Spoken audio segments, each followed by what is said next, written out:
a história dos discos voadores.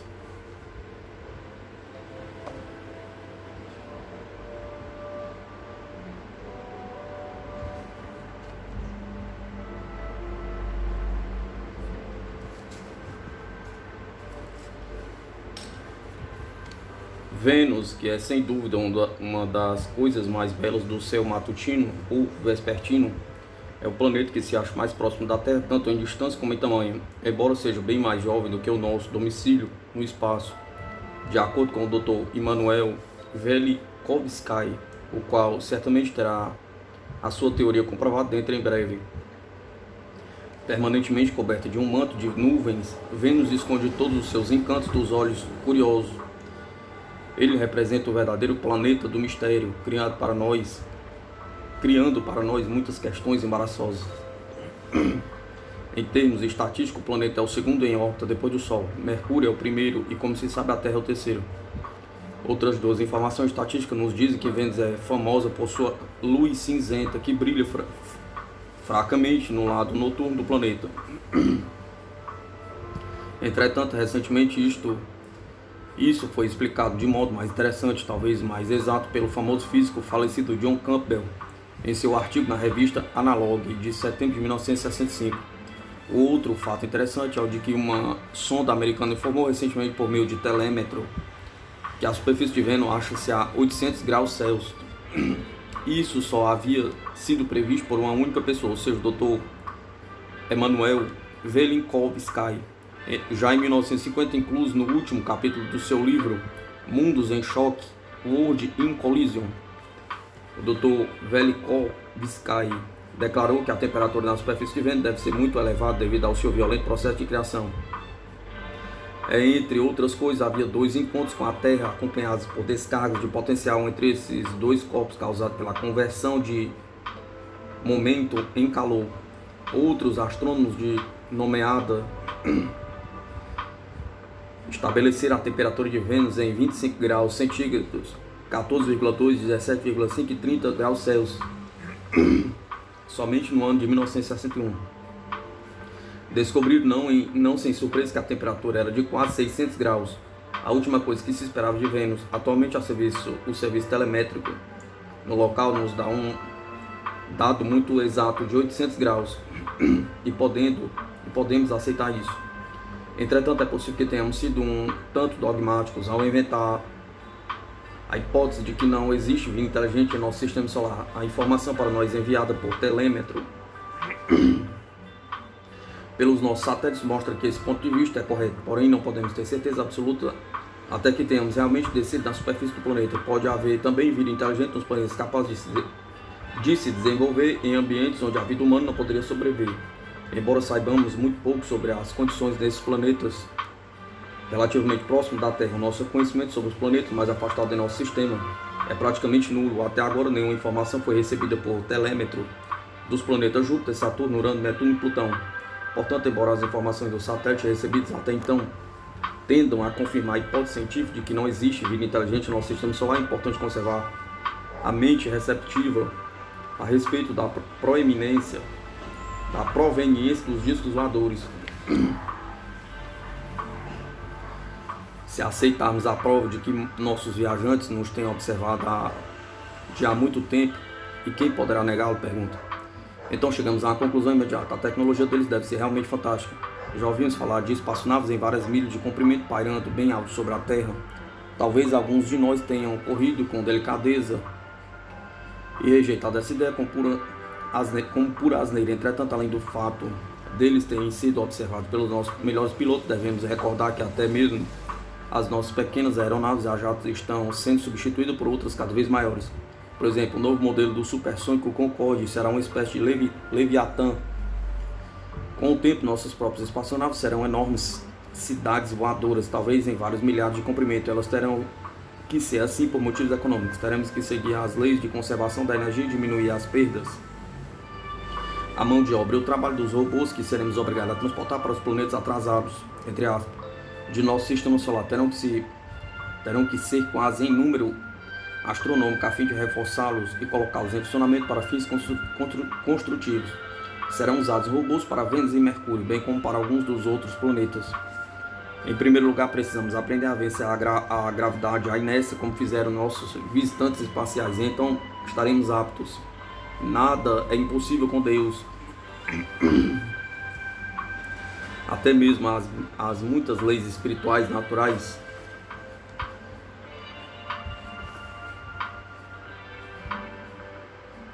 científicas, elas não podem ser separadas, que nós ainda não compreendemos inteiramente, tornar-se uma segunda natureza para nós num abrir e fechar de olhos, e muita coisa que parece impossível atualmente ser realizada. A tecnologia apenas não basta. No mundo inteiro, cada aspecto de nossa vida deverá ser modernizado e sincronizado, a fim de atender às exigências pessoais e coletivas dessa nova era. Qualquer país do mundo atual que anseie pelo poder do antigo sentido político da Idade das Trevas, ou que insista em se esconder atrás de cortinas de ferro, será considerado não apenas inexperiente, como também completamente desatualizado. Também não poderemos continuar a ser oprimidos pela censura geral e mergulharmos diariamente em toneladas de papel em 3 dias. As pessoas ficam tão preocupadas comprando óculos para ler e tentando achar alguém que lhes possa interpretar os volumosos documentos sobre impostos, que ainda não tiveram tempo para descobrir que estamos em uma era espacial. Elas pensam que estamos em uma era de documentos.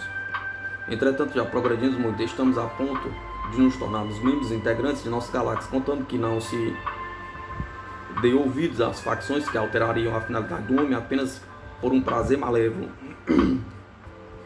E contanto que não lutemos por causa das novas fontes de energia e nem invadamos os territórios alheios por esse motivo. Devemos procurar entender qual é a finalidade sadomasoquista desse aparelho, como ele funciona, descobrir a sua propulsão eletromagnética e como nos protegermos e dominarmos a nossa natureza interna, pois foi isto que as civilizações passadas, já muito esquecidas e extintas, deixaram de fazer. Um esforço titânico para aprender a tecnologia de nossos visitantes espaciais é inútil. Eles começaram há milênios e estão atualmente progredindo rapidamente. A nossa tarefa consiste em aprender indiretamente, observando os seus aparelhos e indiretamente em todas as ocasiões, procurando imitá-los tanto quanto possível. O motivo para explicar o seu esquivamento, ou seja, por que nos evitam, está em que o nosso planeta e as leis naturais que o governam são as mesmas das deles. Seria tolice fazer cópias exatamente de seus aparelhos. O aspecto geral do mesmo não varia em toda a galáxia. Porém, em certos detalhes teremos que inventar modificações que se adaptem melhor às nossas necessidades. É de máxima importância que tomemos um cuidado especial de conservar a individualidade de cada planeta habitável em toda a galáxia. Isso é uma coisa que nossos visitantes avaliam bem. Eles também conhecem o velho ditado: é fácil imitar, até certo ponto podemos imitar, porém numa base galáctica, intergaláctica, isso já não serve mais. O leitor começa a entender por que os nossos visitantes gostam de nos visitar. Pergunta: por que eles dão a entender que não querem ser vistos? Pergunta: eles também sabem que os terráqueos gostam de enigmas e gostam de desfraudes. E se eles resolverem ficar fora do alcance, porém sendo vistos durante muito tempo, podem ter certeza que tentaremos imitá-los e inventar engenhosamente uma coisa que não possa ser imitada. Uma palestra notável no terceiro programa da BBC foi feita alguns anos atrás por I.J. Gould, membro do Trinity College de Oxford. O Sr. Gould trabalhava nessa época no laboratório de computadores Atlas do Conselho de Pesquisa Científica. Um relatório completo dessa palestra foi publicado no The Listener. O Sr. Gould falou sobre a possibilidade de vida fora da Terra e dissertou até certo ponto sobre esse tema, dizendo que poderia haver milhões de civilizações adiantadas em nossa galáxia. Algumas destas poderiam estar extintas, porém atualmente poderia haver uma grande civilização que tivesse conseguido colonizar a galáxia toda. À primeira vista, temos a tendência a concordar plenamente com a lógica do Sr. Gould. Tal coisa poderia muito bem ter acontecido. Ao mesmo tempo, lembramos da observação humorística de Charles Kettering, de que a lógica é um processo metódico de errar confiante. Uma das leis básicas da criação nos assegura que a vida surgirá automaticamente na parte eletroquímica de nossos cromossomos individuais, não exigindo nenhum auxílio nesse setor. Naturalmente, admitindo que um determinado planeta está situado em relação ao seu Sol, dando como resultado nossa forma de vida. Em nosso caso, que já aprendemos dos fatores DNA e RNA, os blocos edificadores da vida, prova de forma indubitável que nós evoluímos de nossos próprios oceanos com o único auxílio de nosso reator de fusão do hidrogênio lá em cima, o Sol. Assim também a grande civilização do Sr. Gould teve a mesma origem, do qual não tenho dúvida quanto à sua existência. Assim também sucedeu com todas as outras civilizações em um universo cheio de galáxias de classificação SB. Depois de muito tempo de ter isto sido completado, não resta dúvida que um visitante espacial de um sistema que também produz uma forma de vida igual a nossa, e talvez existam vários desses, teriam descido para nos fazer uma visita e ficar como Sheridan Whiteside na peça The Man, o homem que veio para jantar. É sábio que a tecnologia deles está muito adiantada em relação à nossa e que havia muito o que fazer por aqui. Precisávamos de quem nos ajudasse, de uma assistência. Os índios Navajo e Hopi da América do Norte, os Maias, os Incas na América do Sul, os aborígenes na Austrália, os havaianos e os irlandeses, todos possuem lendas e folclore que conta que em uma época muito remota os deuses desceram dos céus, e os Vedas na Índia, as tábuas dos Brahmanes, assim como a tradição grega, escandinava, tibetana e japonesa, todos contam a mesma história de uma era em que os deuses andaram pela terra. A Bíblia também menciona isso de modo claro, e sucedeu que quando o homem começou a se multiplicar na face da terra, eles nasceram filhas, os filhos de Deus viram que as filhas dos homens eram formosas e tomaram para esposa aquelas que escolheram. Gênesis 6, 1, 2. Disso resultou que uma união não foi muito bem sucedida, embora não fosse muito desastrosa. Independentemente do quanto mais inteligentes possam ser os nossos vizinhos do espaço em relação a nós, eles foram incapazes de descobrir quais os motivos básicos de nosso atraso. 2. A densidade da atmosfera da Terra produz um efeito estranho que pode se considerar hipnótico, que durante um certo tempo obscurece a visão, destrói a clareza de raciocínio, na realidade lança o indivíduo em uma espécie de ciclo vicioso irremediável, do qual saímos sem dúvida dizendo que a miséria gosta de companhia. Esses vizinhos do espaço não precisam de nossas mulheres para esposas, eles certamente têm esposas em seus lares. E não constitui problema voltar para o planeta deles e trazê-los para cá. Talvez eles tivessem a ideia de que a sua bagagem genética iria predominar como rebentos de casamentos mistos. Pois bem, a história provou o contrário. Sabemos agora que a densidade aqui é tal que as características predominantes recaíram de modo inevitável em sua fonte inicial, nossos oceanos e nosso Sol. Dessa vez estamos prevenidos e insistimos em uma prioridade. E nesse particular podemos auxiliar nossos vizinhos do espaço, lembrando-lhes como seria asneira para eles penetrarem novamente nosso ambiente, quando tudo o que se necessita é uma reforma de base em nosso planeta. Depois disso, estaremos livres e preparados para realizar uniões em toda a galáxia, segundo a nossa escolha. Quanto à evidência de que eles já vieram à Terra e viveram aqui há muito tempo atrás, temos os grandes blocos de pedra, desenhos feitos em rochas e outros artefatos que sobreviveram durante milênios, provando que uma poderosa civilização adoradora do Sol existiu e habitou em quase toda a superfície da Terra. Essa grande civilização foi capaz de erigir grandes edifícios contendo pedras de 200 toneladas cada uma, e o seu trabalho ainda não foi igualado pela nossa atual civilização. Atualmente, com todas as nossas maravilhas mecânicas, é muito pouco provável que pudéssemos construir exemplos tão perfeitos de arte da arquitetura.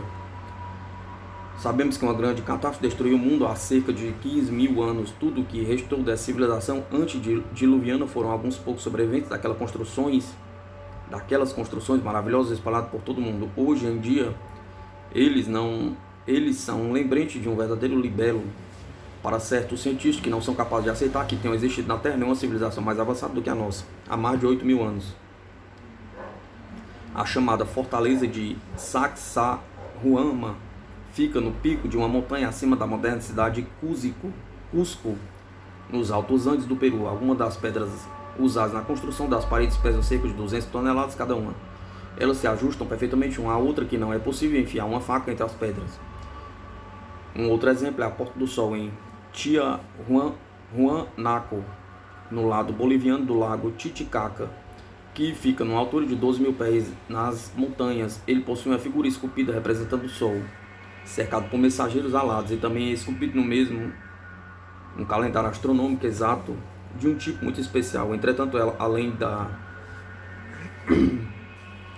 própria Porta do Sol, existe outros restos de uma cidade em ruínas, com estruturas monolíticas, formadas mais uma vez por pedras de 200 toneladas cada uma.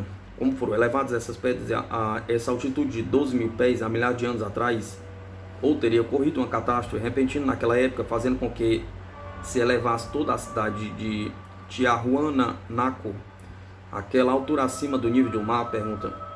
Há motivo para suspeitar que isso é verdade, porque se visitarmos o lago Titicaca, atualmente ainda poderemos ver o antigo litoral, podem ainda ser encontradas conchas e plantas marinhas, mostrando que o lago fazia parte de um mar. E que dizer das estátuas gigantescas na Ilha de Páscoa? Pergunta. Estátuas de homens gigantes olhando para o mar. Existe também uma grande plataforma em Baalbek, sobre a qual os romanos muito mais tarde construíram templos magníficos em homenagem a seus deuses. Ninguém conseguiu ainda descobrir quando foi edificada essa plataforma. É certo que os romanos não seriam capazes de levar e colocar no lugar certo pedras tão grandes. Em um trecho dessa plataforma existem 3 pedras enormes, 2 das quais com 64 pés de comprimento e uma com 69 pés. Uma quarta pedra acha-se a centenas de metros de distância, jogada em um fosso. Segundo as palavras de Mark Twain, lá estão elas deixadas pelos gigantes de outras eras para ficarem durante milhares de anos como uma censura eloquente para aqueles inclinados a pensar levianamente dos homens que viveram antes deles. Esse enorme bloco de pedra acha-se lá, pronto para ser utilizado, com 70 pés de comprimento. Então o mundo foi atingido por uma catástrofe repentina que escapava ao controle de nossos gigantes tecnológicos.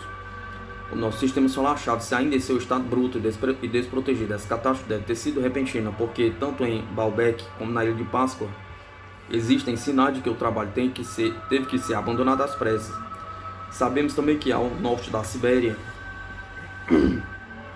os restos de mastodontes foram encontrados com alimento não digerido em seus estômagos. As suas carcaças foram às vezes encontradas de pé, mostrando que a morte sobreveio de forma repentina há cerca de 15 mil anos atrás. Que tarefa gigantesca para os sobreviventes desses terríveis acontecimentos a fim de obter um pouco de ordem em meio a esse caos. É provável que tivesse continuado por algum tempo, maremotos, terremotos e muitas outras desgraças, até que os sobreviventes estupefatos pudessem novamente normalizar a situação. Deve ter seguido um longo período de vida primitiva, até chegar novamente à nossa atual civilização. Durante todo esse tempo, como já vimos, os discos voadores têm observado nosso planeta, aprendendo certamente muita coisa por terem presenciado tais fatos catastróficos, e ficam meditando muito tempo sobre o caso.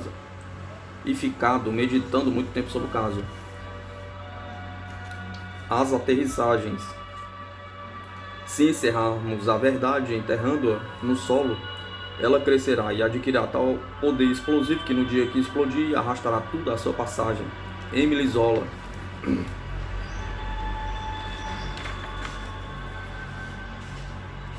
Muitos escritores que escreveram sobre discos sugeriram que a Força Aérea Americana já está de posse de mais de um desses aparelhos, e pode ser que isso seja verdade.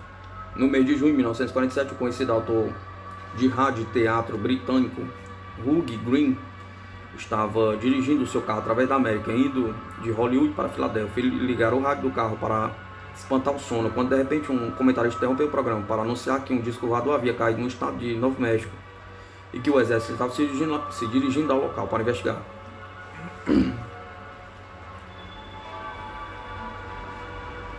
O programa continuou sendo interrompido várias vezes, à medida que se tornavam conhecidos os maiores detalhes. Ele mudou de estação tentando ouvir mais notícias dadas por outras estações. Após chegar a Filadélfia, ele leu todos os jornais, porém nenhum mencionava o fato. Inquiriu também a estação de rádio local e nada obteve. O leitor concordará conosco que há algo estranho nisso tudo. Esse incidente foi abafado, poucos ouviram falar a respeito e se passaram 3 anos antes que o assunto fosse novamente ventilado. Em 1950, o conhecido jornalista Frank Scully publicou o primeiro livro sobre discos voadores, que conseguiu atrair grande interesse por parte do público. Ele chamava-se Behind the Flying Saucer. Foi também a primeira vez que um escritor atacou diretamente e indiretamente o governo americano a respeito dos discos voadores. Ele praticamente pediu ao governo que processasse no caso de seu material ser difamatório, que o processasse no caso de seu material ser difamatório, porém o governo lhe deu ouvidos. Podemos então concluir que tudo isso era uma brincadeira, o que o governo já sabia de tudo de antemão. Podemos também concluir que o governo tinha bons motivos para que fosse publicado o livro de Scully.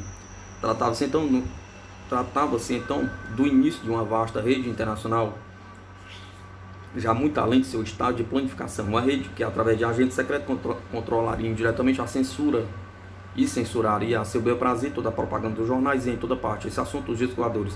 Naturalmente, nada disso pode ser provado, ou jamais será. Basta dizer que tudo continua na mesma depois de tantos anos. Não estou sugerindo que os editores de livros tenham sido diretamente influenciados sob qualquer forma pelas autoridades ou qualquer agência. Longe disso, mas por não ter sido dada uma orientação nesse assunto, tem surgido toda espécie de propaganda sensacional que tem servido para lançar no ridículo o tema dos discos voadores. Naturalmente, isso favorece a rede. Nesse interim, certos ciclos têm sugerido que não se deve tratar desse assunto. Realmente não há nada fantasmagórico, deprimente ou aterrador a respeito deles. Citando os adjetivos empregados por Dorothy Kilgallen aplicados nesse tema, como o leitor verá. O que há de fantasmagórico em um aparelho de metal acionado por várias aplicações de energia eletromagnética? Pergunta. Veremos mais tarde qual pode ser o objetivo oficial nessa história ridícula. Por ora desejo dizer que, embora o livro de Scully pareça ter sido muito ridicularizado, tanto pela imprensa como pelo público, o ataque pela imprensa deve ter sido falso, e a reação do público foi apenas uma onda, porque o livro foi muito bem vendido. Aliás, foi publicada até mesmo uma edição em inglês em 1955. Em seu livro, Scully atuou como porta-voz de um cientista misterioso, Dr. G, já que existe uma pista sutil para a política da rede em relação a nomes, porque ficou provado que esse cientista não era outro senão Silas W. Newton, o qual poderia ter recebido também o pseudônimo de Dr. Weeds ou Dr. Ghost, pelo notável Frank Scully, produzindo o mesmo efeito.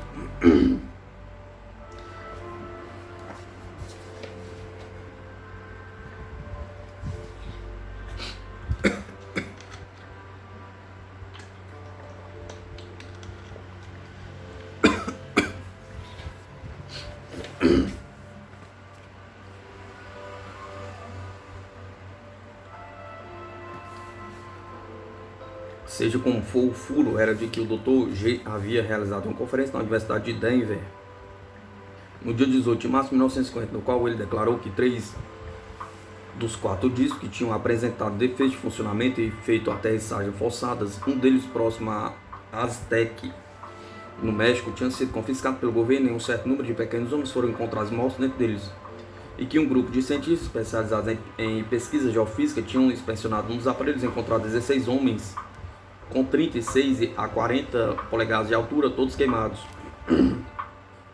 Em outro aparelho também foram encontrados 16 homens queimados, enquanto que um pequeno disco de 16 pés de diâmetro e dirigido por uma tripulação de apenas 2 homens, estes tinham morrido ao tentar descer do aparelho. Ao mesmo tempo, no livro de Scully, sugere-se que os 16 ocupantes do aparelho não foram encontrados mortos, mas sim que os engenheiros do exército, tentando encontrar meios de entrar no disco, conseguiram por fim fazer um pequeno furo da grossura de um lápis em uma das vigas do aparelho, resultando na entrada de ar e morte dos tripulantes. Essa história parece incrivelmente bárbara. É difícil imaginar que um engenheiro do exército possa ser tão estúpido a ponto de continuar a fazer um furo na janela de um disco voador, quando os seus ocupantes, no caso de estarem vivos, teriam certamente, por meio de gestos frenéticos, mostrado o que aconteceria se o ar da Terra entrasse na cabina. Do ponto de vista prático, para não falar de altruísmo, qualquer engenheiro do exército com a cabeça no lugar teria ficado satisfeito em cooperar, considerando quanto mais poderia ser aprendido dos tripulantes vivos do que mortos. De qualquer forma, ao final da palestra de Silas Newton, ele falou aos estudantes sobre a descoberta de um quarto disco que havia encontrado em um dos campos de prova do governo e que não era tripulado. O que sucedeu com Silas Newton pode ser verdade, ao passo que muitas coisas foram inventadas para fins de propaganda. O objetivo disso é fazer-nos crer que Esses aparelhos não são infalíveis, que podem ter problemas eletromecânicos e que faz diminuir alguns pontos a sua tecnologia, que pode dar como resultado que se acredite que as nossas forças armadas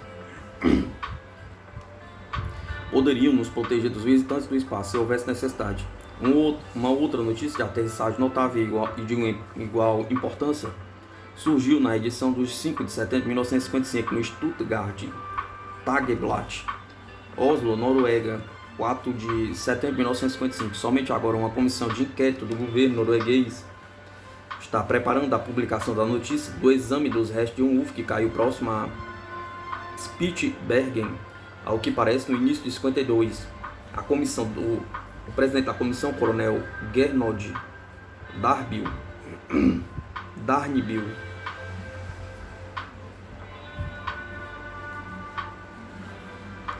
declarou durante uma aula de instrução para a Força Aérea: o acidente com o disco em Spitsbergen foi muito importante, embora o nosso atual conhecimento ainda não permita resolver todos os enigmas. Estou certo que esses restos de Spitsbergen serão na máxima importância nesse particular. Há algum tempo atrás foi causado um mal-entendido, dizendo que esse disco poderia ser de origem soviética. O fato é que ele não foi. Desejo salientar esse ponto. Construído em nenhum país do nosso planeta. Os materiais usados em sua fabricação são completamente desconhecidos de todos os peritos que tomaram parte na investigação. Segundo disse o coronel, a comissão de inquérito, entretanto, não irá publicar um relatório extenso até que alguns fatos sensacionais tenham sido debatidos pelos peritos britânicos e americanos. Se revelássemos o que descobrimos, isso poderia causar pânico. Ao contrário das informações provenientes de outras fontes, os segundos tenentes Brobs e Chilesen, que haviam sido designados como observadores especiais das regiões árticas desde o caso de Spitsbergen, alegam que os discos voadores já desceram várias vezes nas regiões polares. Disse o tenente Chilesen: Acho que o Ártico está servindo como uma espécie de base aérea para esses desconhecidos, especialmente durante as tempestades de neve, quando somos forçados a voltar às nossas bases. Logo depois dessas condições adversas do clima, temos visto aterrar e decolar em 3 ocasiões diferentes. Reparei que depois de descerem, eles correram rapidamente em volta do aparelho. Um forte clarão luminoso, cuja intensidade depende da velocidade das condições de aterragem e decolagem, impede que se veja o que está acontecendo atrás dessa barreira luminosa ou dentro do próprio disco. Teria caído um disco voador na Inglaterra? Pergunta. Ou essa descrição se refere ao caso de Spitsbergen, que acabamos de ler? Pergunta.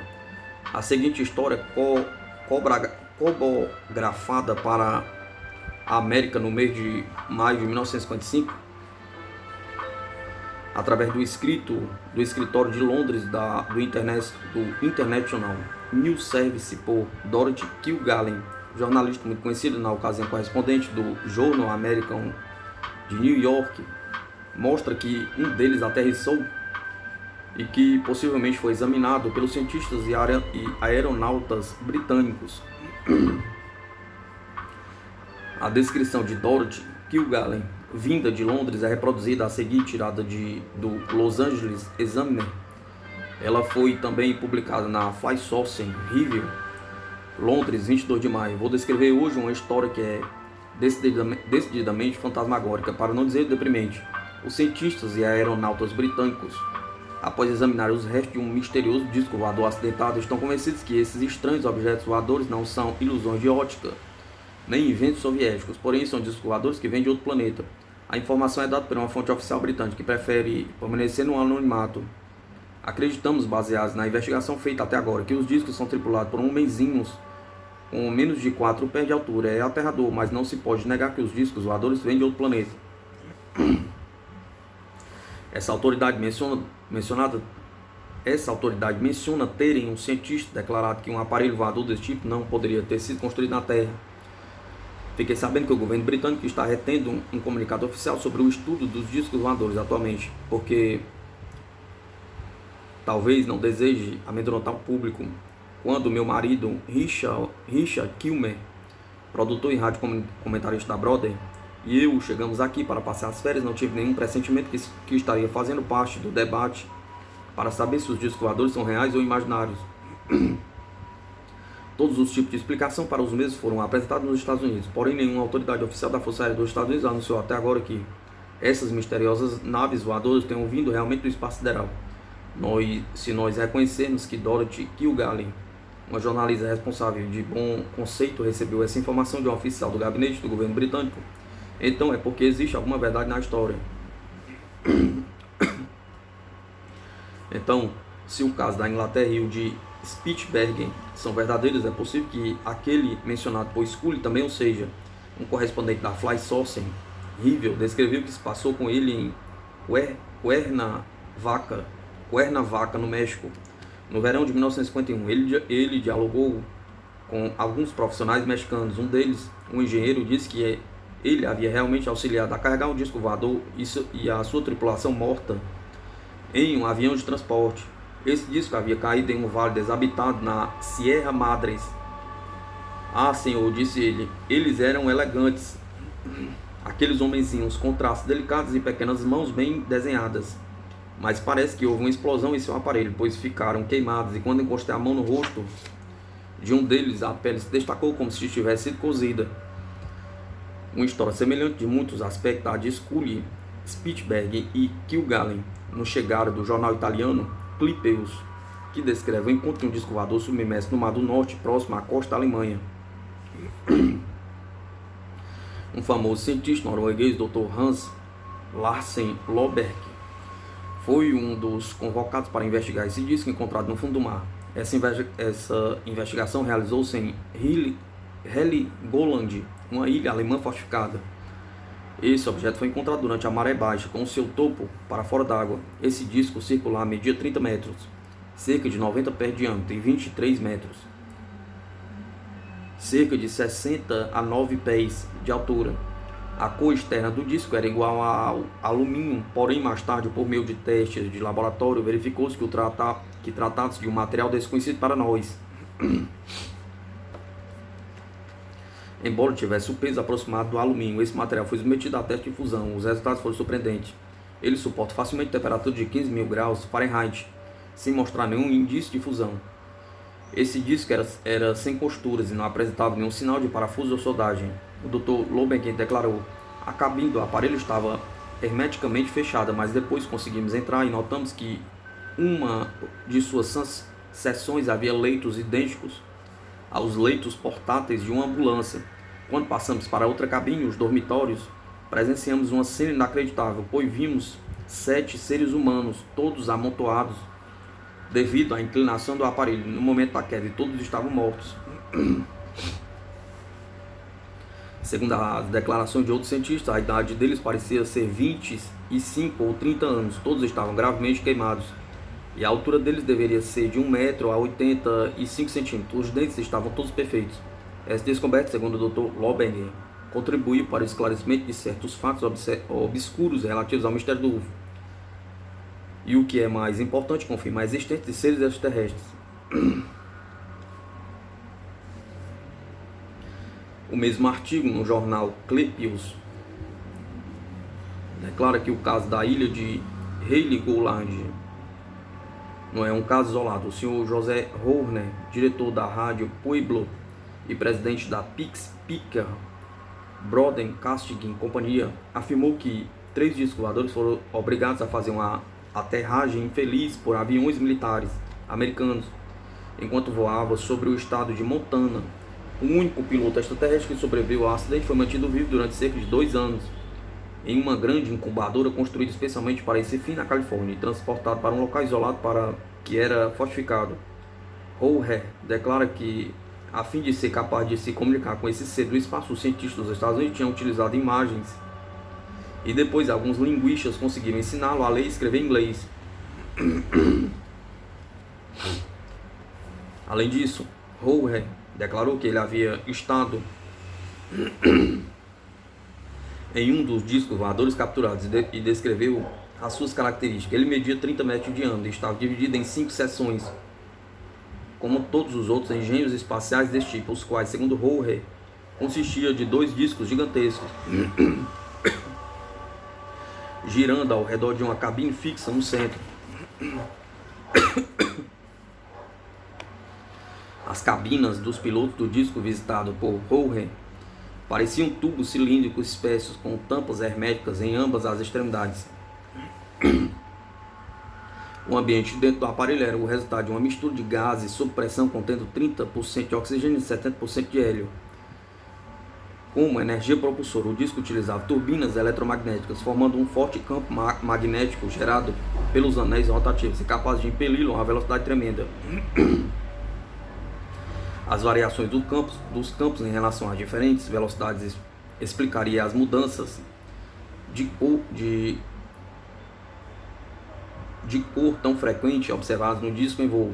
Pois bem, essa foi a história publicada no Clipeus.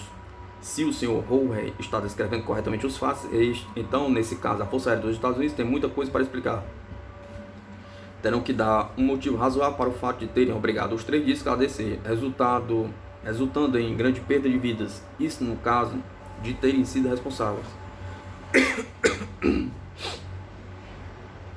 O falecido Edward Rupert, antigo chefe do projeto Blue, que entretanto declarou que a USAF tem atirado nos discos voadores em várias ocasiões diferentes. Eu não confirmo nem nego nenhuma dessas histórias. Estou apenas repetindo os fatos conforme relatados pelo jornal. Isso é uma coisa que a Força Aérea dos Estados Unidos e o Sr. Houghey devem confirmar ou negar. Entretanto, existe inegavelmente uma ligação entre todas essas coisas, inclusive os casos de Scully, Kilgallen e Heligoland. E isso vem beneficiar a rede em lugar dos discos voadores. Tem-se a impressão que os nossos visitantes do espaço arranjam bodes expiatórios adequados para beneficiar os assuntos políticos militares mundiais. Acho que a história dos discos voadores não seria completa sem a inclusão de alguns comentários e descrições de alguns dos 2.000 contatos já noticiados desde o ano de 1947. Acho que é justo declarar que muitos desses casos noticiados são falsos, mas não o bastante, muitos deles são bastante verdadeiros, como já descrito na presente obra, referente ao policial Lonnie Zamora na cidade de Socorro, Novo México, durante o ano de 1964. Muita gente que realmente acredita em disco voador parece incapaz de aceitar a ideia de que um desses aparelhos poderia descer aqui na Terra e que os seus tripulantes possam descer ao aparelho para dar uma olhada. Francamente, isso não ajuda em nada. Nós já desembarcamos na Lua. Esperamos também efetuar um voo tripulado até Marte e os outros planetas do Sistema Solar. Por que iríamos esperar que os discos voassem anos a fio em volta da Terra sem descer? Pergunta. Alguns críticos a respeito dos contatos têm chamado a atenção para o fato de que essa gente do espaço difere entre si em grau, além do que se pode crer. Um dos visitantes tem 7 pés de altura e um outro apenas 3 pés de altura. Um é de cor branca, enquanto o outro é negro. Um tem cabelos longos e outros cabelos curtos. Porém, eu acho que é uma crítica, que essa crítica não tem importância.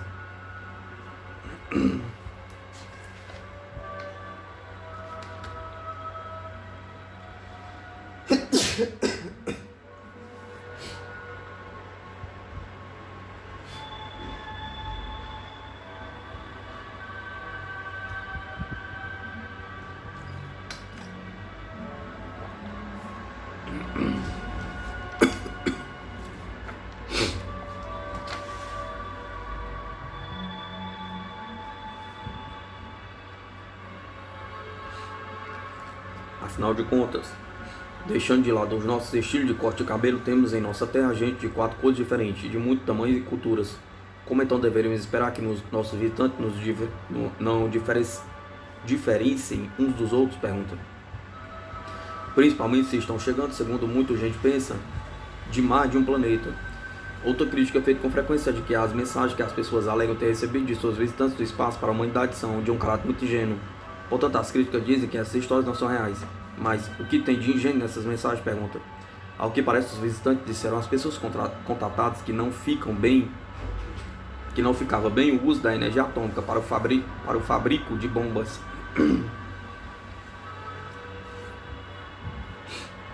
e que essas experiências infelizes continuassem, isso poderia representar uma catástrofe para o nosso planeta. Tem sido noticiado que muitos dos visitantes são de natureza cristã e deixariam mensagem no sentido de que cessem as lutas na Terra e todos vivam harmoniosamente. O que tem de errado nessa mensagem? Pergunta. Diria que este conselho é bastante oportuno. Neste particular, gostaria de dizer algumas palavras para os principiantes nesse assunto sobre o falecido Wilbert B. Smith.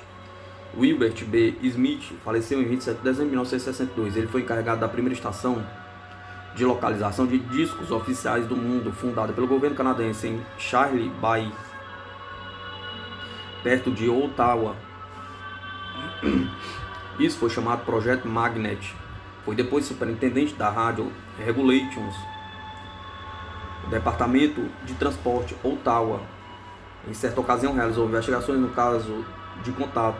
Não se sabe como ele começou nisso, entretanto posso citar os resultados extraídos de um discurso feito por ele em Ottawa no dia 31 de março de 1958.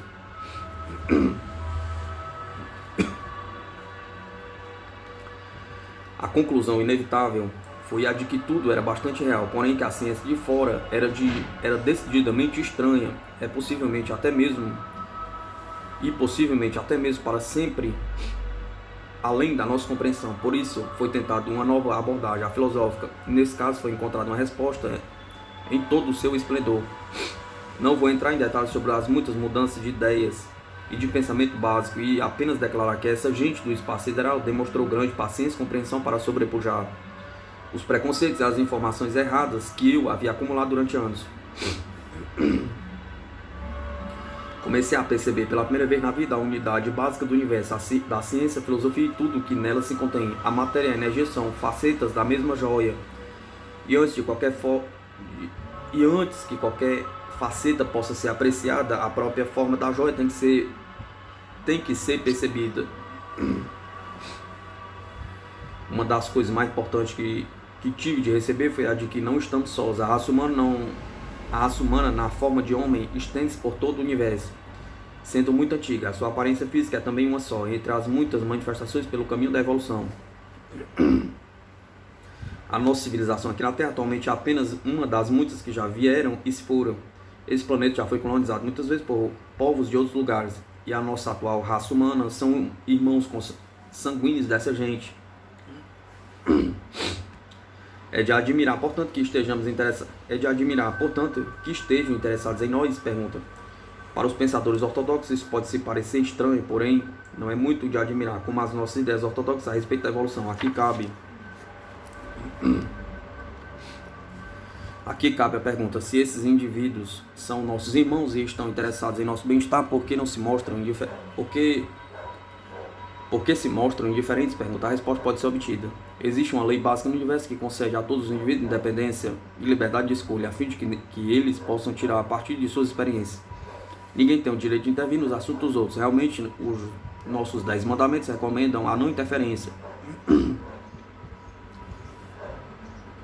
Se desprezarmos essa lei, teremos de sofrer as consequências.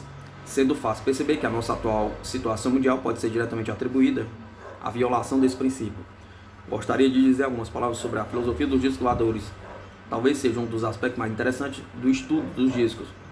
Além de sabermos que eles são reais e de procedência extraterrestre. Que tipo de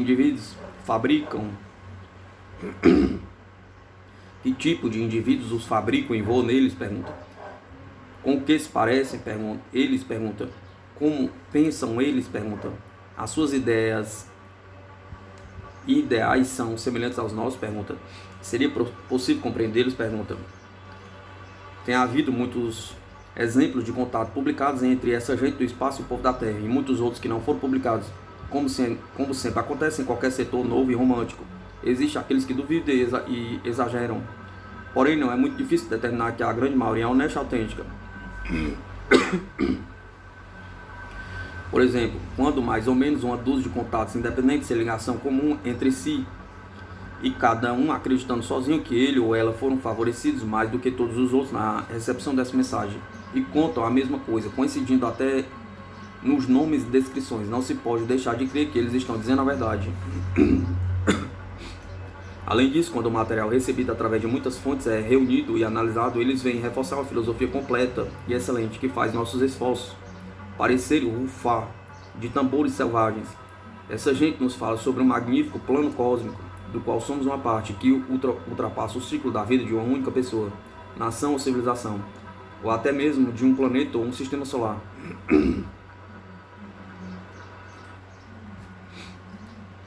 Não apenas nos dizem que há algo além de nossa percepção imediata, nos dizem que isso representa e qual a nossa relação com isso. Muitos dos nossos problemas mais complicados são resolvidos com algumas palavras, ou pelo menos nos dizem quais as soluções se tivermos a compreensão e a coragem para aplicá-las.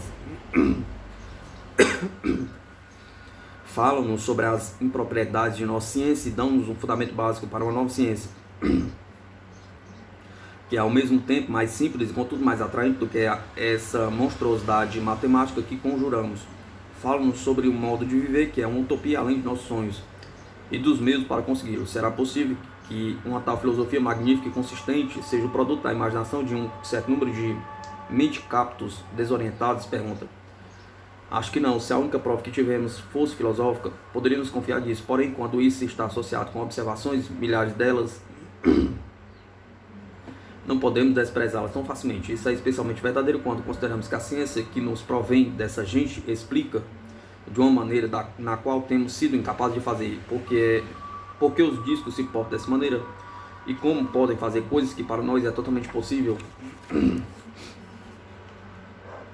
A ciência e a realização combinam perfeitamente. Novamente, nos dizem que as nossas ideias científicas são erradas e impróprias e foram feitas experiências em todos os casos. A ciência alienígena provou estar certa.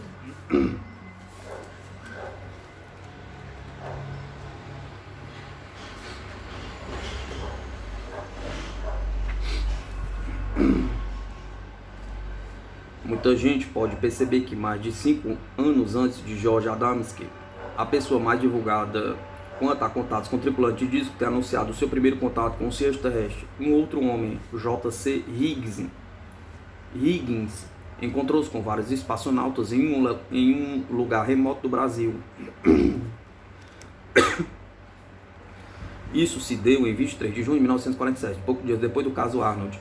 Aquela notícia não havia ainda chegado ao Brasil, quando Higgs, um topógrafo que trabalha com um grupo de pessoas em um local isolado, ouviu de repente um som sibilante sobre sua cabeça. Olhando para cima, ficou completamente mudo de espanto ao ver uma nave estranha e circular descendo do céu em sua direção. Os outros que estavam em sua companhia saíram correndo, porém Higgs, que era mais resistente, ficou parado para ver o que aconteceria. A grande nave aterrissou a cerca de 30 metros onde ele estava e Higgs avançou para ver melhor. A essa altura ele notou que 2 pessoas estavam olhando bem para ele através de uma das vigias. Alguns instantes das escotilhas. Alguns instantes depois, 3 outros tripulantes saíram do aparelho. Estavam vestidos com o mesmo traje transparente do que já ouvimos falar tanto. Do tipo que cobria completamente os seus corpos, dos pés à cabeça.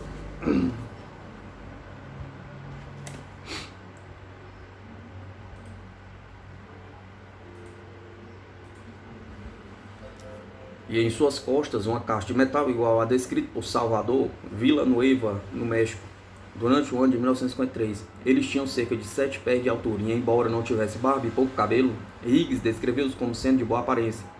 Ele não tinha certeza se eram homens ou mulheres, dizendo que ficou sem saber. Higgs tentou saber de que planeta eles provinham. Um dos visitantes fez um desenho no solo, mostrando um sol com 7 círculos ao redor e apontou para o 7º círculo, e que Higgs entendeu querer significar o planeta Urano. Esse é um ponto discutível, porque um sol se torna tão comum quanto o outro para as pessoas habituais a viajar através da galáxia, ou se o leitor prefere para os viajantes galácticos. Ao passo que nós somos somente capazes de pensar em termos de um único sol, o nosso, existe a possibilidade, mesmo tendo o visitante apontado para o nosso sol a fim de fazer o círculo central em seu desenho, que ele estivesse realmente se referindo ao sol existente em seu sistema solar, em lugar do nosso, mostrando que o seu planeta era o 7º a partir do Sol. O que é interessante é que isso estaria bastante certo para o caso da estrela azul e branca muito quente a Wolf 359. E não seria engraçado se a Força Aérea Americana estivesse certa quanto a isso? Pergunta. A seguir, Higgs teve a impressão de que eles queriam levá-lo junto para conhecer o planeta deles e apesar do seu modo amistoso, ele ficou assustado e mostrou imediatamente um retrato de sua esposa, dizendo que por meio de gestos que iria buscá-la para irem juntos na viagem. Eles não fizeram menção de retê-lo. Ele correu para um bosque onde ficou observando de um esconderijo. Então eles começaram a fazer um pouco de ginástica, dando pulos, jogando grandes pedras, em geral fazendo muitos trejeitos, o que deixou Higgs admirado. Tenho certeza que algum dia os nossos astronautas irão fazer a mesma coisa, quando começarem a construir espaçonaves bastante confortáveis para permitir dançar uma giga irlandesa. Quando saírem das mesmas atualmente. Soltamos um suspiro de alívio vendo eles andarem depois de saírem daquelas cápsulas muito pequenas. É bem possível também que os visitantes espaciais estivessem alinhando uma experiência com a diversão, a fim de sentir a diferença entre um planeta com maior gravidade do que o deles. Outra pessoa que fez muitos contatos e bem conhecido foi Daniel W. Fry, que em seu livro The White Sands Incident contou como no dia 4 de julho de 1950 ele foi transportado para um disco voador de controle remoto de White Sands até New York e de volta de cerca de 30 minutos. Daniel Fry não chegou a ver o seu visitante, que conversou com ele telepaticamente de um aparelho base de discos que achava-se parado a cerca de 900 milhas da superfície da Terra. Na ocasião desse fato, o Sr. Fry era técnico no campo de provas de White Sands, no Novo México. Também em 1952 teve lugar um encontro 4 milhas para dentro do setor russo da Alemanha entre o ex-major Sr. Link, que se achava acompanhado por sua filha Gabriele, e os tripulantes de um disco voador. Embora essa história seja antiga, acho que é útil incluí-la porque não é apenas interessante e verdadeira, mas também porque se realizou através da cortina de ferro. O Sr. Link voltava para a zona ocidental em uma motocicleta com sua filha montada no assento traseiro. De repente o pneu de trás arrebentou. Os dois desceram da moto e começaram a empurrá-la pela estrada em meio à floresta. Foi Gabriel quem viu algo estranho a cerca de 150 jardas de onde estavam. Viram então a luz do crepúsculo à medida que se aproximavam, que havia 2 vultos estranhos, usando o que parecia ser trajes de uma só peça prateados. Um deles tinha uma lâmpada em seu peito que ligava e desligava. Então o Sr. Like ficou muito nervoso. Atrás dessas 2 figuras estranhas havia um grande objeto circular pousado na clareira da floresta. Ele calculou que o mesmo tivesse cerca de 50 pés de diâmetro. Sua filha chamou-o. O som de sua voz fez com que as 2 pessoas de trajes prateados deixassem tudo o que estavam fazendo e corressem para o seu aparelho. Assim que entraram no mesmo, a beirada externa do disco começou a brilhar.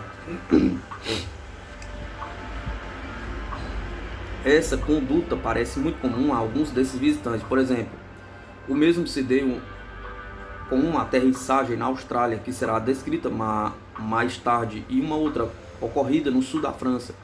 A luz que agora irradiava do aparelho possibilitou, além que veio uma fila dupla de vigas, de vigias, de escotilhas. Depois essa luz mudou de cor, passando de verde azulado para o vermelho. Ouviu-se um zumbido e o disco elevou-se lentamente no ar. A seguir adquiriu velocidade e o aparelho desapareceu, emitindo um leve assobio. No dia 18 de fevereiro de 1954, Cedric Allingham entrou em contato com o piloto de uma espaçonave que disse ser um marciano que aterrissou o seu disco voador perto de Losemouth, na Escócia. Devo salientar que Allingham sempre traz consigo uma máquina fotográfica e binóculos com seus passeios pelo campo, pois seu passatempo é fotografar pássaros.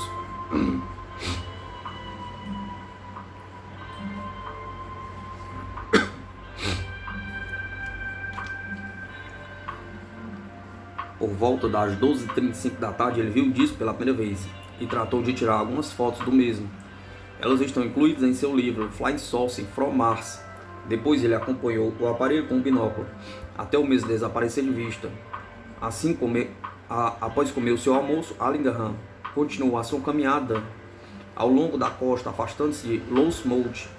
A seguir, por volta das 3 horas, ele tornou a ver o disco. Dessa vez, o aparelho estava muito mais alto e caminhava a grande velocidade. Novamente, ele desapareceu por trás das nuvens.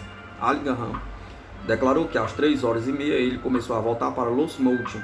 Estava agora bastante excitado e esperava ter uma oportunidade de ver novamente o disco. E de fato viu, faltavam 15 para as 4 horas e lá estava ele, vinha do mar em sua direção, e ele teve a presença de espírito de tirar algumas fotos com a sua câmera antes que o aparelho aterrissasse alguns metros de onde estava. O mesmo tinha cerca de 50 pés de diâmetro, com 2 filas de escotilhas. Sob o aparelho havia 3 esferas idênticas às descritas por George Adamski.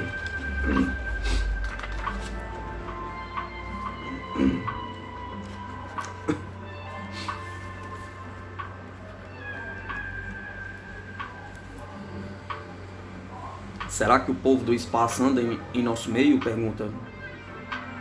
Aí está uma pergunta sedutora. Ela é do tipo que faz as pessoas olharem para a gente de modo esquisito. Apesar disso, vamos tratar desse assunto. Em primeiro lugar, o leitor teve provas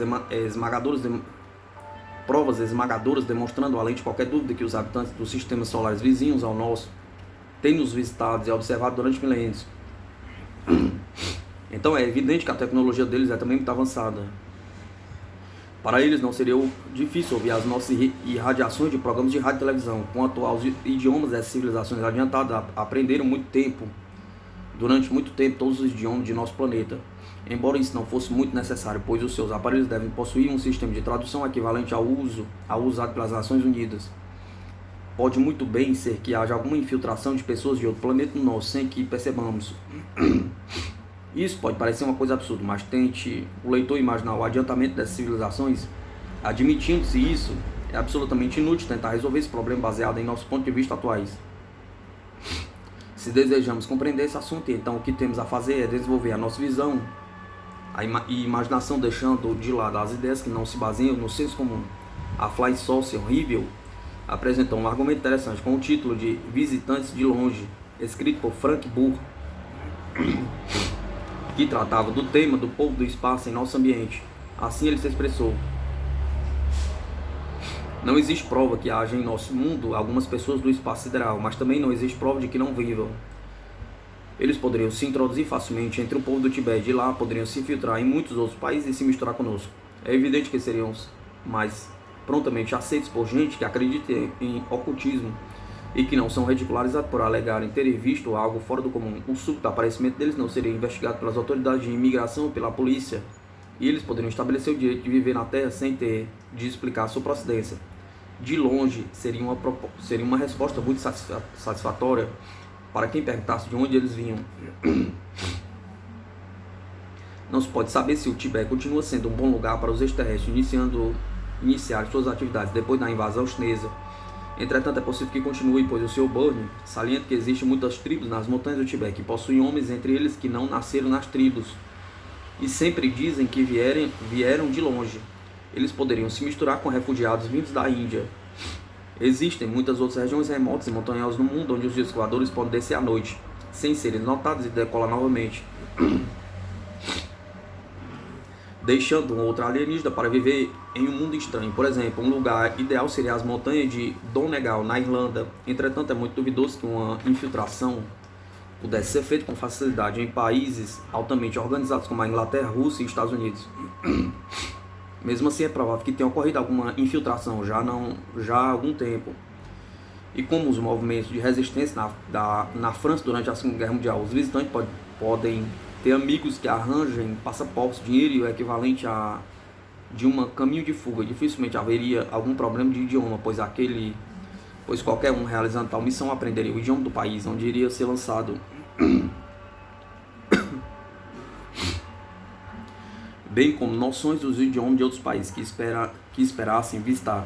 Nos dias atuais do avião a jato e de facilidade para viajar, o número crescente de americanos tem sido visto nas principais cidades do mundo, tais como Londres, Paris, Roma, Nova York e Rio de Janeiro, para citar apenas algumas. Essas cidades estão sempre repletas de pessoas de várias nacionalidades, falando diversos idiomas, e nelas uma pessoa de outro planeta dificilmente seria reconhecida. Se o leitor inadvertidamente encontrasse um deles em uma reunião social em Londres e perguntasse em que parte do mundo ele residia, a resposta seria que teria chegado recentemente de Nova York ou de Paris. E ele estaria dizendo a verdade, e ainda mais teria um passaporte para prová-lo. Entretanto, enquanto que isso daria resultado em relação ao aspecto social, durante algum tempo as autoridades em muitos países possuem processos engenhosos para verificar os passaportes por meio de agências governamentais. Em um país altamente organizado, esse ardil não poderia ser mantido por muito tempo.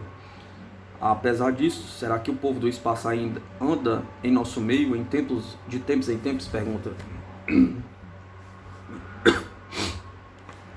Não posso provar isso. Entretanto, gostaria de apresentar ao leitor uma citação estimuladora do pensamento extraído de um livro intitulado Man of Other Planet, escrito por Kenneth Hale. O autor foi instrutor de astronomia no Museu Americano Planetário Hayden.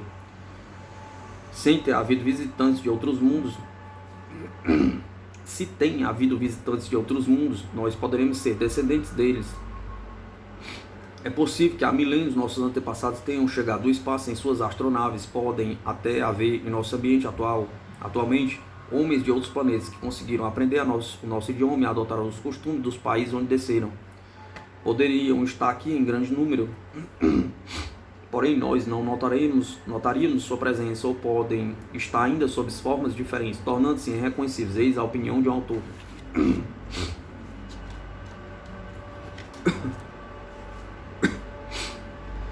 Uma nova concepção. Pode-se enganar certas pessoas o tempo todo, e todas as pessoas durante algum tempo, mas não se pode enganar todas as pessoas o tempo todo. Abraham Lincoln, 29 de maio de 1856.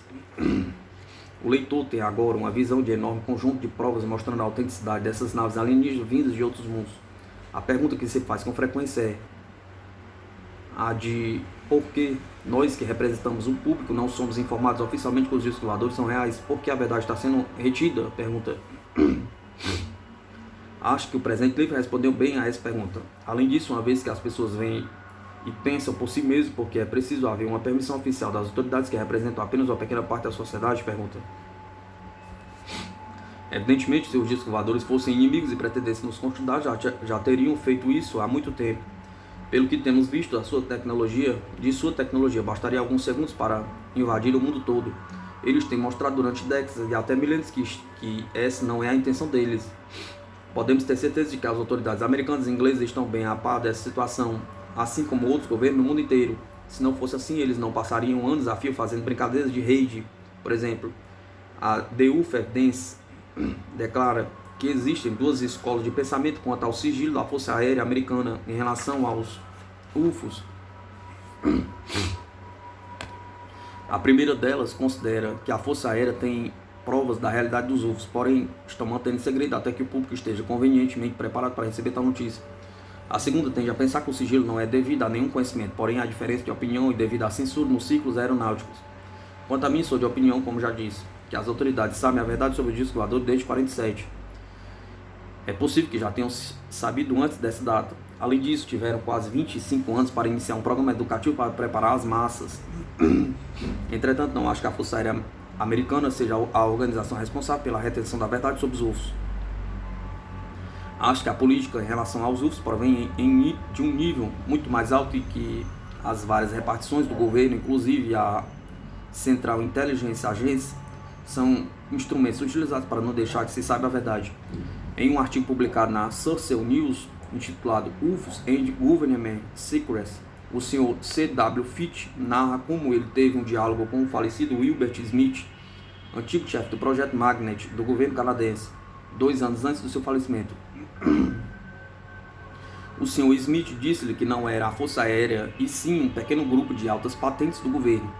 No mesmo artigo, o Sr. Fitch descreveu como ele descobriu um livro editado na América durante 1964, The Invisible Government. O nome desse grupo, que poderia ser o mesmo mencionado por Wilbert Smith. Li também esse notável livro, publicado em uma edição inglesa, que mostra como a CIA e outros serviços de inteligência receberam a orientação desse pequeno grupo de pessoas. Isso foi estimulado durante o governo de Truman e continuou a funcionar nos governos de Eisenhower, Kennedy e Johnson.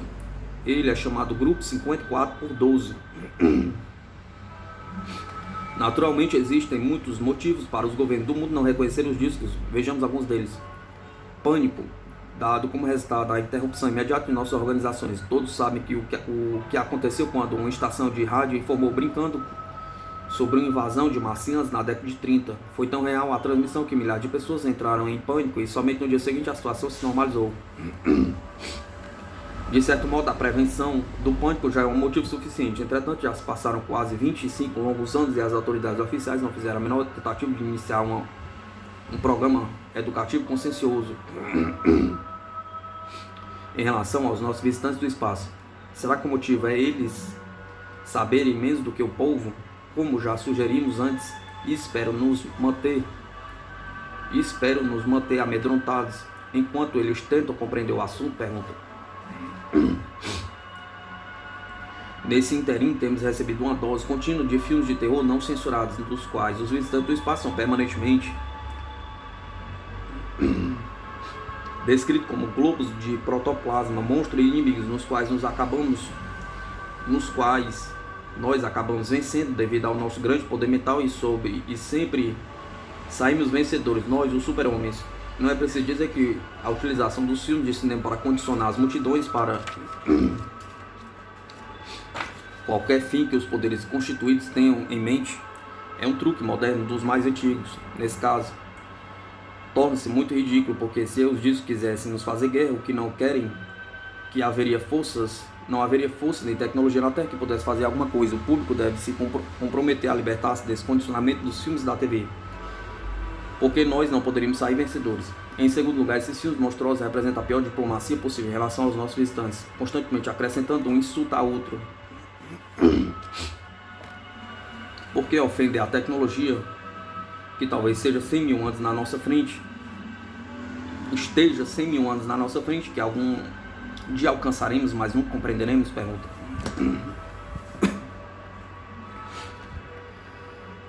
Ou em outras palavras, como se sentir o leitor se nós descobríssemos após a aterrissagem em seus planetas, e isso iremos fazer, que eles passaram décadas condicionando o povo de lá contra nós? Pergunta.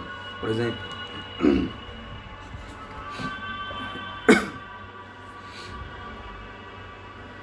como nos sentiríamos se eles tivessem gasto milhões de libras em sua moeda equivalente fazendo filmes de TV mostrando o coronel John Glenn como um monstro? Pergunta. 2. Político.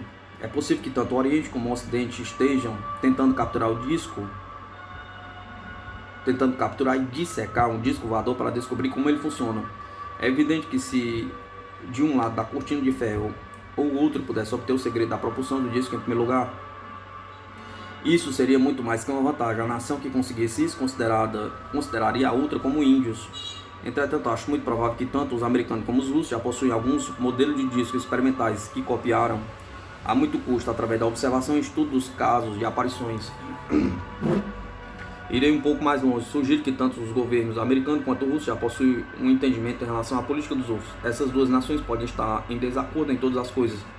Porém, no assunto de UFOs, eles talvez sintam que é melhor se aliarem. 3. Econômico.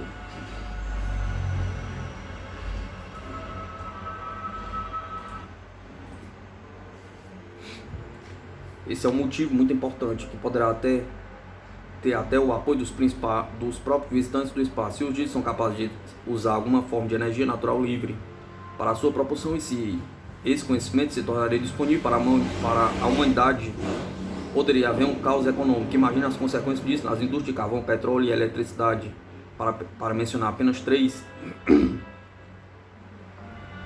Se percebêssemos que não precisaríamos mais delas para acionar nossos veículos, para iluminar e aquecer nossos lares e locais de trabalho, então essas indústrias se tornariam obsoletas do dia para a noite. Se os governos soubessem que os discos utilizam energia livre, isso seria um motivo muito forte para manter o assunto dos discos sob sigilo, a fim de manter o que se chama de estabilidade econômica. O leitor, sem dúvida, poderá pensar em muitos outros motivos para explicar a atitude do sigilo dos governos todos esses anos. Foi aventada a hipótese de que os discos não fornecem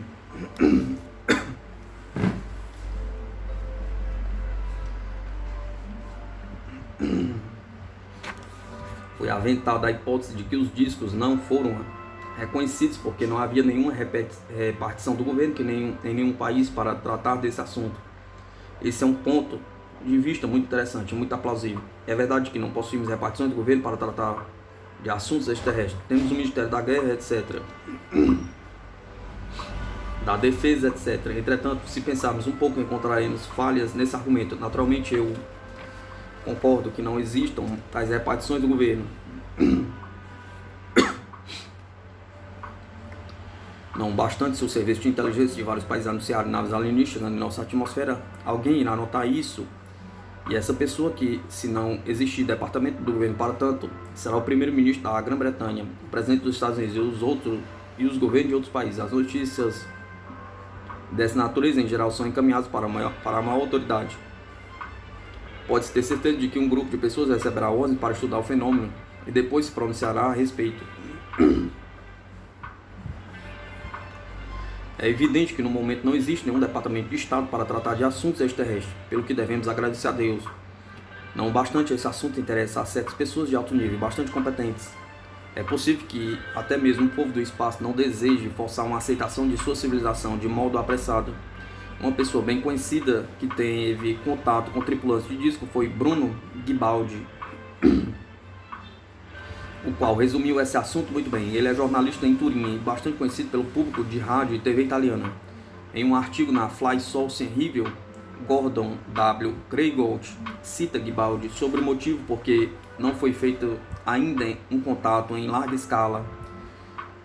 Abre aspas. Não bastante o problema real não é o pânico.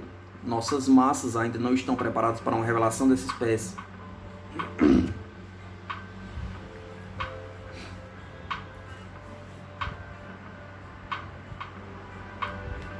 O verdadeiro problema é algo muito diferente. Não esqueçamos que entre a ciência deles e a nossa existe uma distância de milhares de anos. E de que, por esse motivo, uma descida em massa de seres de outro planeta iria provocar de modo inevitável comparações entre o nosso mundo e o deles. Como poderia ser permitido tal encontro? Pergunta. Em menor escala, nós ficaríamos, na certa, abalados gravemente devido a isso. E eles não desejam nos alarmar de nenhum modo. Isso é tanto mais verdade quando sabemos que existem leis cósmicas que impedem que raças mais evoluídas interfiram além de certos limites na evolução e no desenvolvimento das raças mais atrasadas, pois cada raça deve ser a causadora de seu próprio progresso, pagando o preço correspondente em sacrifícios, fracassos e vitórias.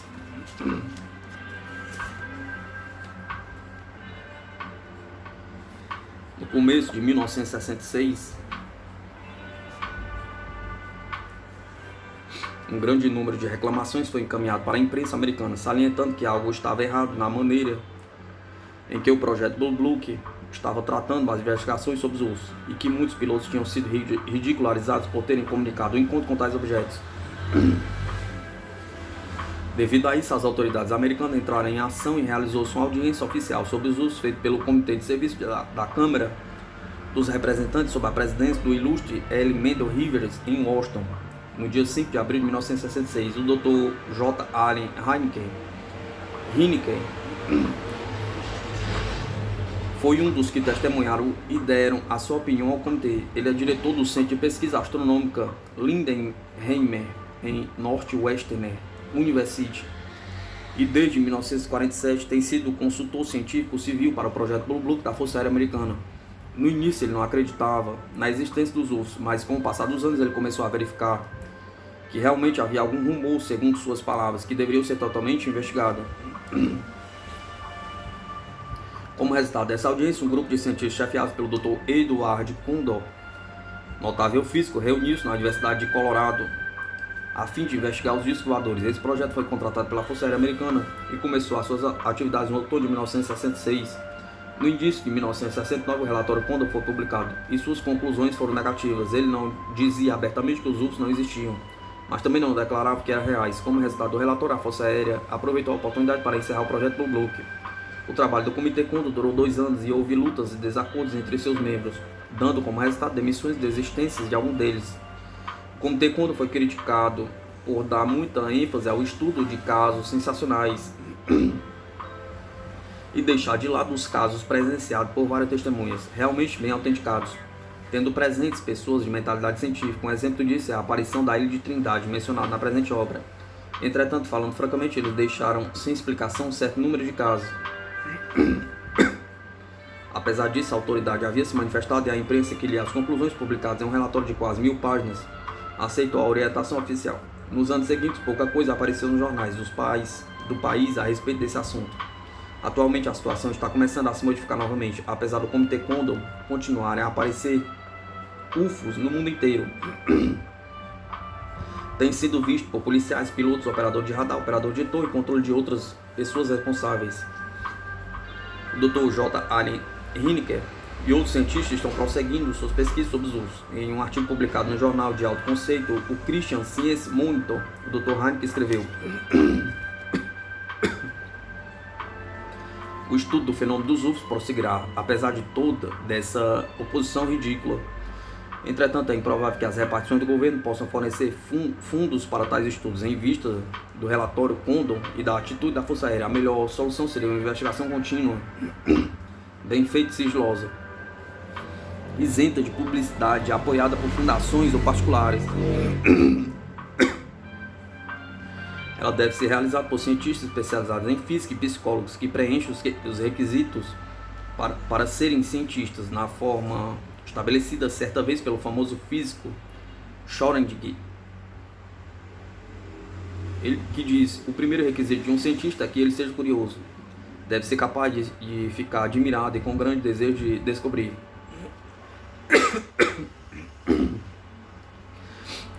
Desde que esse artigo foi publicado, Dr. Hineker e outros cientistas formaram um grupo que ele chama de Escola Invisível e estão investigando ativamente este assunto.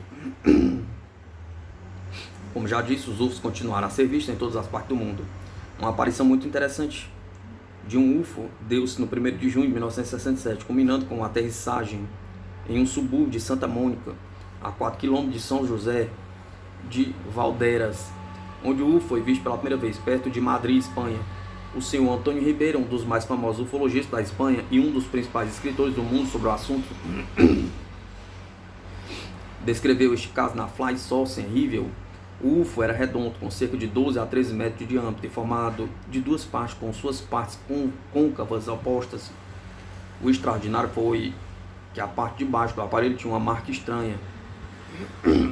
Deve-se dizer que essa marca era muito parecida com a do UFO visto em Aluche, também subúrbio de Madrid, no ano anterior, no dia 6 de fevereiro de 1966, porém com as linhas paralelas, a central sendo mais curta, ligados por uma outra linha horizontal. Essas marcas nos dois UFOs vistos na Espanha são notáveis.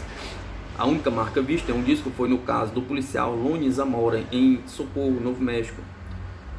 A não ser esses dois casos, nenhuma marca já foi vista em outros discos. O UFO em São José de Valderas foi visto por muitas pessoas e também fotografado pelo menos 2 vezes. Nesse mesmo ano, na Inglaterra, muitas pessoas, inclusive policiais, comunicaram ter visto cruzes voadoras.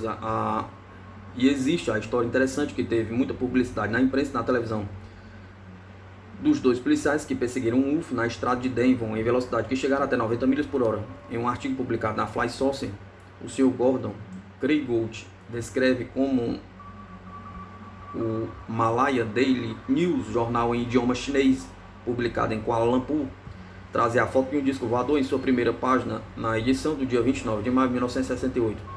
Os UFOs têm sido vistos em todas as partes da Grã-Bretanha durante as últimas 2 décadas. A cidade Warminster e Wiltshire tem sido o local de sua maior atividade desde 1965. Em 1969, esses objetos indefiníveis continuaram a ser vistos em toda a Inglaterra. A Fly Saucer Review, através de um de seus leitores, o Sr. John Pierce, publicou trechos do Evening News de Bolton, edição de 26, 27 e 28 de agosto, apresentando testemunhas oculares de UFOs. Eis a seguir a descrição de uma aparição extraída da edição do dia 28 de agosto no referido jornal. 3 bombardeiros de Bolton contaram hoje que viram um objeto branco brilhante de grande tamanho, quase caindo sobre a cidade, mas o objeto, que parecia em brasa e deslocava-se a grande velocidade, fez uma manobra no último instante, disse o bombeiro James Hall. E acrescentou: ele atravessou o céu tão depressa que nós pensamos que ele ia cair. Nunca vi nada parecido em toda a minha vida. Movia-se tão depressa que fiquei pensando se de fato tinha visto qualquer coisa, mas todos viram. Ficou visível durante 7 segundos e desapareceu rumo a Great River. Não podemos ver detalhes devido à velocidade. O ano de 1961 começou com notícias de UFOs sobre a Escandinávia e no outono houve uma série de aparições sobre a Iugoslávia. Entretanto, a notícia mais interessante do ano foi da imprensa francesa, afirmando que a polícia francesa leva agora a sério o caso dos UFOs. O Sr. Gordon Greygold, em um artigo publicado na Fly Saucer, debateu esse progresso interessante. No dia 1º de janeiro de 1972, surgiram notícias de UFOs em toda a Noruega. Vinham do aeroporto de Bergen, de aviões e de muitas cidades, tais como Eidsvoll, Moss, Oslo, Kristiansand e outros lugares. O ano de 1972 também apresentou notícias de UFOs vistos na África do Sul. As notícias nos chegaram da região de Hillcrest, onde foram vistas formações de UFOs em fevereiro. Depois, novamente, a Fly Saucer noticia um fato extraído da Evening News de Londres, datado de 22 de março de 1972, de discos voadores vistos aterrissando e voando em 3 regiões diferentes da França durante as 24 horas anteriores. Essa notícia está examinada pelos correspondentes franceses da Review. Como o leitor pode ver, os discos voadores continuam voando e sendo noticiados. Os casos aqui apresentados são apenas uma pequena parcela do grande número que está sendo continuamente observado. A história dos discos voadores ainda não terminou. O que é de estranhar durante esses anos, desde que surgiu o relatório Condor no início de 1969, quando não havia um grande número de casos de UFOs nos jornais, o número de jovens interessados nos discos voadores tem aumentado muito. De modo geral, eles parecem aceitar a realidade das naves espaciais e seus tripulantes de modo bastante natural. Pode ser que a seu tempo venha uma aceitação geral do disco voador pelos jovens, que não têm as mentes tão fechadas e pontos de vista estabelecidos como os mais velhos. Não há dúvida que os jovens provocaram muitas modificações nas últimas 2 décadas e de fato eles fizeram uma revolução no mundo da música, arte, trajes, corte de cabelo e muitos outros setores. Acredito que os jovens provocarão uma aceitação geral dos discos voadores, poupando dessa forma as autoridades o trabalho de responder a uma porção de perguntas difíceis. Portanto, o presente livro é dedicado às gerações mais jovens. Eles talvez façam um contato amplo com os nossos visitantes e incluirão nosso nome no livro galáctico. A história dos discos voadores é eterna e nunca terá fim.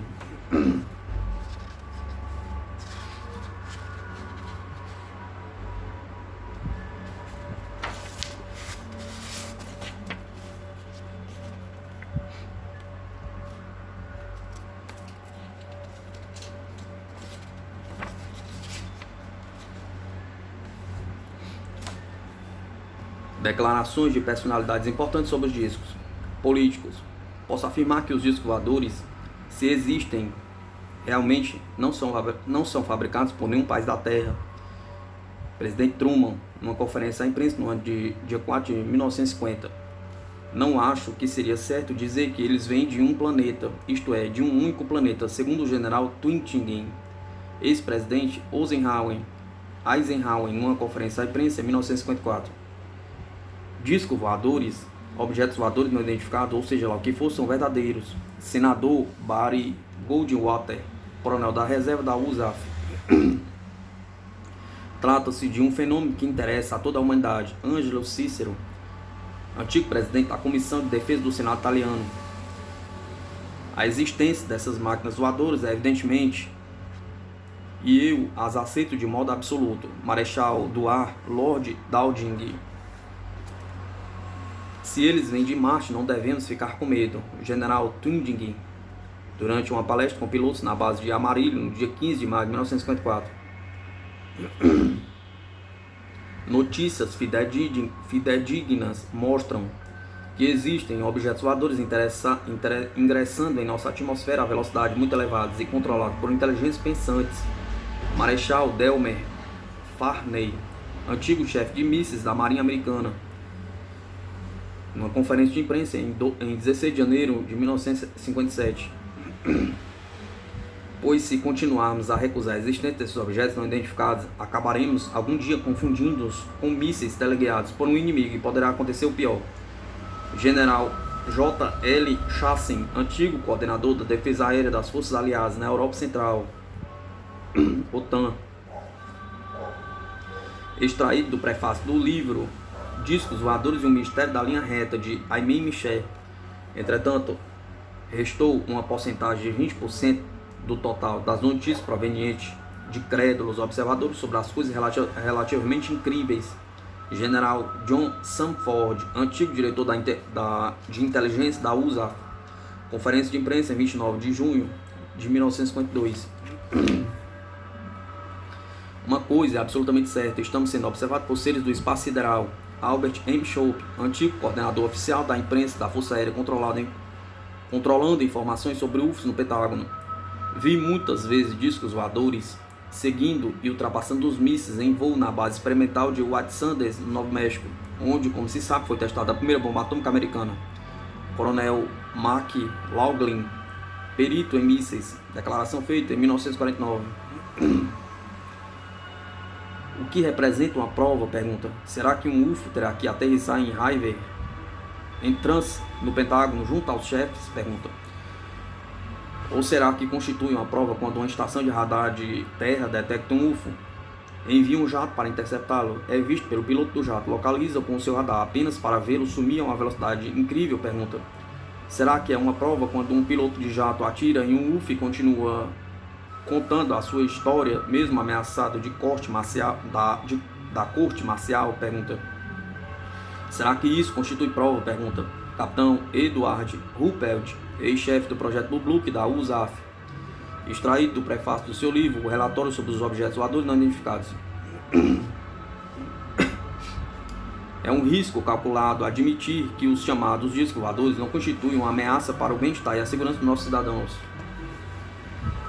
Somos inclinados a acreditar que eles não são hostis, porém a informação sobre os UFOs é classificada. Coronel Frank Milani, diretor da Defesa Civil, Baltimore, USA.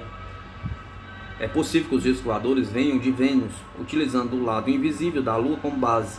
Dr. Walter Hilder, ex-diretor da base de Peenemünde, Alemanha. Acredito que inteligências extraterrestres estão observando a Terra e nos têm visitado durante milênios em seus discos voadores. Dr. Hermann Oberth, famoso cientista perito em foguetes. Os discos voadores vêm de outro mundo. Professor Hideo Itowaka, cientista japonês.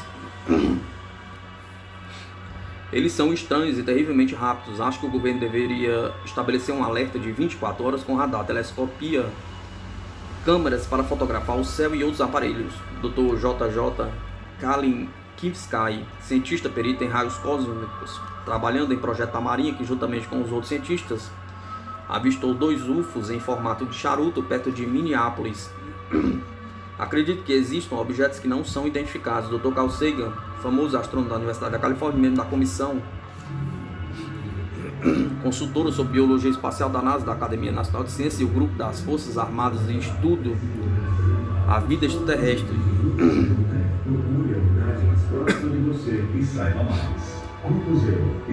Os discos foram um meio de propulsão.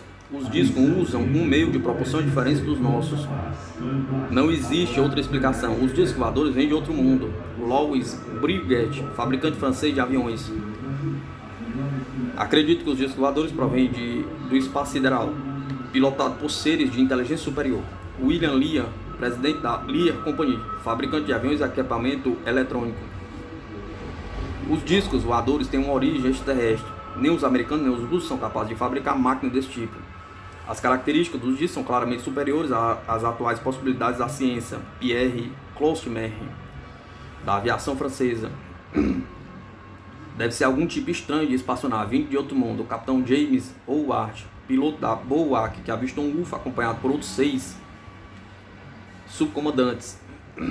Acredito que os discos sejam máquinas controladas inteligentemente provenientes do espaço sideral. O capitão W.B. Nash, piloto da Pan American Airways, que com o copiloto viu uma formação de 6 discos grandes.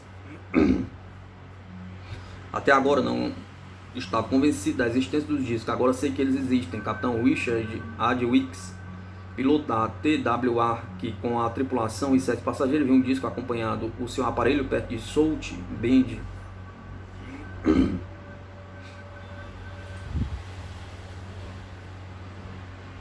Isso é absolutamente real. Estou convencido de que se passa algo fantástico lá em cima. Capitão Raymond Ryan, piloto da American Airlines, que com 44 passageiros a bordo recebeu ordem de perseguir um UFO entre Albany e Syracuse e de informar pelo rádio. Esses exploradores extraterrestres estão separados de nós por uma barreira gigantesca, maior que os Himalaias, representada pelo nosso atraso tecnológico e pela nossa ignorância crassa. Gabriel Voisin, pioneiro da aviação francesa. Será de admirar se eles não existissem. Jean Cocteau, famoso poeta, membro da Academia Francesa, falecido em 11 de outubro de 1963.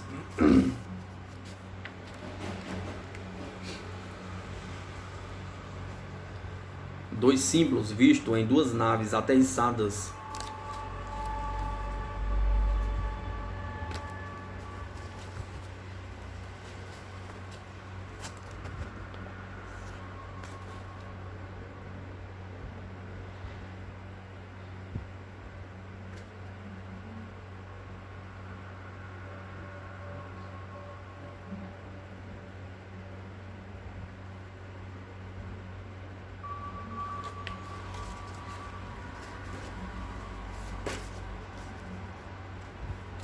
A história dos discos voadores.